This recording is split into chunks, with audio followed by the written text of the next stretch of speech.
we are also connecting this to the network. Now, assuming that this is my FTD, so we have to make sure that we connect this to the existing network setup.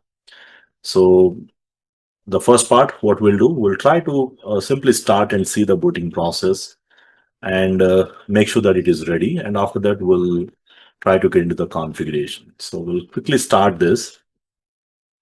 And this is how the booting goes here. So we need to select this image. And from here onwards, you will see the booting process goes on. And it's the same process for any physical or the virtual appliances. Okay. So the initial step is once it finishes the booting process, we have to start. We have to do the basic initial configuration. So let's wait for this device to finish up the booting process here. Okay.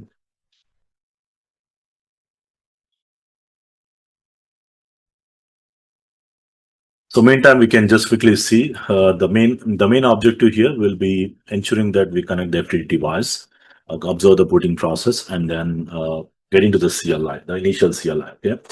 So the prerequisite already we have uploaded the images, and that's the reason we are able to console. And what we are going to do is we'll observe the booting process. So we need to make sure that we get this login. That's something what we expect once it finishes the booting process here. So we are waiting for this FTD to finish the booting process. Okay, so fine. What we'll do is we'll try to delete this because my FTD1 here, or the 7 here, is not configured here. So what we'll do is we'll stop this device. We don't need this device. So we'll try to do the same thing here itself. Okay, because I thought that FTD was already pre-configured, but it's not. So as you can see, the FTD, this one, which I'm using here, connected. So the default login, whenever you log in, same thing. Like whenever you log in, the default login will be admin, and the password will be admin123, the capital admin123. That's the first thing. So once we log in, then again it will ask you the licensing information. So we just need to press enter and simply use space bar to move to the next pages. And finally, you see this, press enter to agree this. Now this is going to do the initial setup. Now this is what you will see. Okay.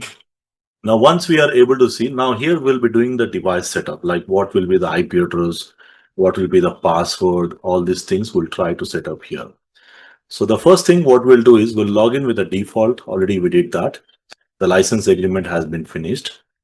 Now the next thing we need to assign the password. And while you're assigning the password for the FTD7, if you have used FTD6, so there are some few conditions. You need to have at least 8 characters with 1 lowercase, uppercase, and 1 digit.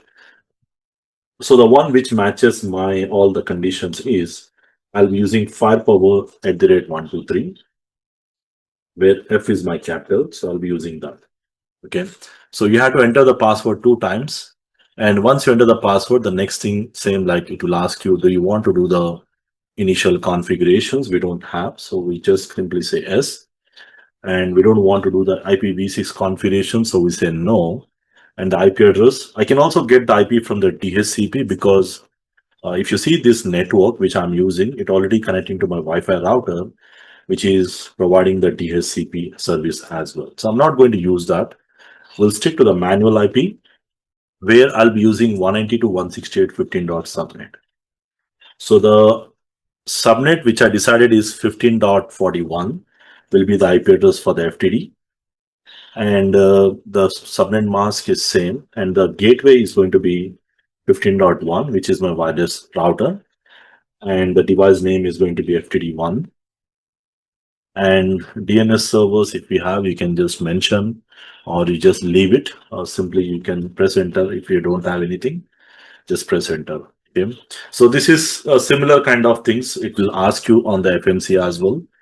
So here we have to provide these details to make sure that your device have the initial configurations. Okay. Once you do these initial configurations, what I expect is, as I have given the 41, I expect the reply will be coming here. From the local host, I should be able to reach out my FTD because it is connecting to my local management network from where I have the reachability. Okay. Now, once we have the reachability, that's something what we have to make sure and change the device locally. Yes, manage the device locally. You just click on S, and now we can verify the reachability from the local host. Again, you can use uh, remote login like secure CRT or PuTTY for the login, and we have to use the new password, that is firepower @123. F is capital, so just remember that. Now, once we are done with this, you should see this CLI. So if you want to verify the configurations, again, the same, you can use show network.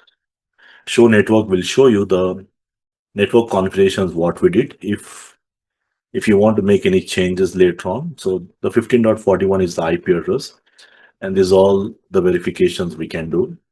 Like we already verified from the CLI, we are able to reach out, which means we have the reachability from the management network, because we'll be managing it from here through the management network here. Okay. So that's how we do it.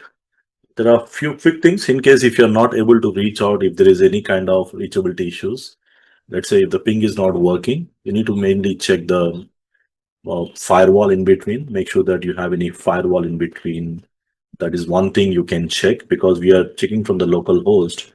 Sometimes the firewall might be temporarily, blocking those things, or any other things. Like mostly make sure that you have the correct IP configurations, and we can verify that by using show network commands. And similar way, we had to do the same setup for the FMC as well.